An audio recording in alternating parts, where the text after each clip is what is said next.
তোমাদের সামনে ছোট্ট একটা শর্টস ভিডিও নিয়ে এসেছি। মা গেছিলো বৃন্দাবনে। আগের ভিডিওতে তোমাদের দেখিয়েছি মা কী কী মার্কেটিং করেছে, আর আজকের এই শর্ট ভিডিওটাতে তোমাদের দেখাবো যে মা আমার জন্য কী কী এনেছে, মানে আমাদের জন্য। তো দেখো, প্রথমে একটা প্রেমানাথ মহারাজ দিয়ে রাধাকৃষ্ণের ছবি, তার সাথে কিন্তু ওটা কিনেছে বৃন্দাবন থেকে। তারপর অযোধ্যার থেকে একটা রামের মূর্তি, আর দিল্লি তাজমহল দেখতে গিয়ে ওখান থেকে একটা তাজমহল, আর এখানে রয়েছে সমস্ত জায়গাকার অল্প অল্প করে কিছু প্রসাদ।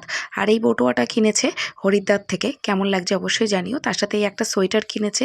সোয়েটারটা মনে হচ্ছে প্রয়াগরাজ থেকে কিনেছে। তারপরে ঘটি কিনেছে। ঘটিটা মনে হয় বেনারস থেকে নিয়ে এসেছিলো।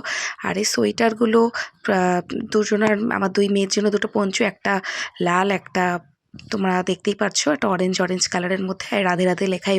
ওড়নাটাও আমার জন্য যে লেস বসানো। ছোটোর জন্য একটা টুপি এনেছিল, অনেক কিছু জিনিস এনেছে। একটু স্পিডে দেখাচ্ছে, স্পিডে বলছি। একটা বাঁশি, একটা করতাল, আর আমার বড়টার জন্য দুটো বালা, তার সাথে একটা ব্রেসলেটটা বড়টার হাতে হবে না, ওটা আমাকেই পরতে হবে। আর এখন তোমার সাথে দেখাবো যেটা বৃন্দাবনের প্রেম মন্দিরের সামনে দিয়ে নিয়ে এসছে। ছোটোটার জন্য নিয়ে এসছে এই গোপী ড্রেসটা, ব্লাউজ দিয়ে কি সুন্দরই না লাগছে। পরের বছর ও কিন্তু দুর্গা পুজো বলো আর বা সরস্বতী পুজো বলো কিন্তু পড়তে পারবে। এবার যেটা দেখাচ্ছে সেটা আমার বড় মেয়ের জন্য। বড় মেয়েরটা ছোটো মেয়েরটা একটু 19-20, তাছাড়া পুরোটাই এক কালারে 19-20, কিন্তু ডিজাইন একই। এবার তোমার সাথে যেটা শেয়ার করবো সেটা হলো আমার গোপী ড্রেস বা লেহেঙ্গা, যেটাই বলতে পারো।